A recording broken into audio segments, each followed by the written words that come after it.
Para pag-usapan ng mga impeachment complaint laban kay Vice President Sara Duterte, makapanayin po natin si Professor Dante Gatmaitan, Professor ng UP College of Law. Magandang umaga po, Professor. Good morning, Igan. Magandang umaga sa ating lahat. Impeachable offense po ba yung mga pagmumura o pagbabanta umano ni Vice President Sara Duterte? Yung pagmumura by itself, baka hindi, no? Okay. Yung pagbabanta, ibang usapan na yan. Aha. At sa unang impeachment complaint na inihain sa Kamara, may kinalaman daw ito sa culpable violation of the Constitution, graft and corruption, bribery, betrayal of public trust, at iba pang high crimes umano ni Vice President Sara Duterte. Malaki po ba ang tsansang umusad ang reklamo dahil sa mga nabanggit na grounds? Malaki yung chance, I think hindi yan sinampa sa House kung hindi nila nasigurado yung boto. At saka, dun sa binasa mong grounds, di ba, napakalawak kasi ng mga salitang ginamit eh. Opo. Diba? Ano ba ibig sabihin ng culpable violation? Ano ba ibig sabihin ng betrayal of public trust? Opo. Or high crime. So, halos marami dun sa mga nilagay na dun sa impeachment complaint, maaari mong ipasok dun sa mga category na yun, sa offenses na yun. Opo. Kailangan malaman yung substance lang yata, Professor, di ba?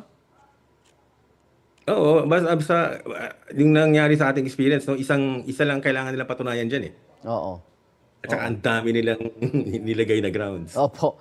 Sapat ba yung panahon naman ng Kamara para iproseso at suriin itong impeachment complaint? Lalo't may isa pa raw na ihahain po yata ngayong araw at papalapit na po ang eleksyon. Yun nga yung pinagtataka ng mga tao na kung paano nila gagawin to.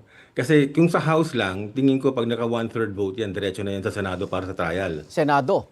Oo, magta-trial pa yan, di ba? Kasi iba yung impeachment. May impeach siya, tapos mag-i-try siya sa Senado. Opo. Bilang court. Yun ang matagal, di ba? Kasi nakita na natin yan kay Estrada, nakita na natin yan kay Chief Justice Corona. Opo. So, kung kaya nila sigurong tapusin yung isang ground, mapapabilis nila yan. Mhm. Pero syempre kailangan korte yan eh. Kailangan may due process yung respondent, no?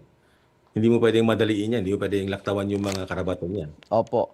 Ano ba mabigat dito? Kasi inimbestigahan din ang confidential funds ng OVP at ng DepEd. Yung kasong plunder po, Professor, habang nakaupo sa pwesto, wala siyang immunity from suit? Walang immunity ang Vice President. Presidente lang ang may immunity. So pwedeng gawin yan. Aha. So, anong mas mabigat dyan? Impeachment o itong kasong plunder? Yung impeachment, pag na-impeach siya at found guilty ng Senado, hindi na siya pwedeng tumakbo for any public office. Opo. Pero yung sa mga criminal, nagkakaroon ng controversy dyan kung kailangan daw isama ng korte yung penalty ng perpetual disqualification from public office. Opo.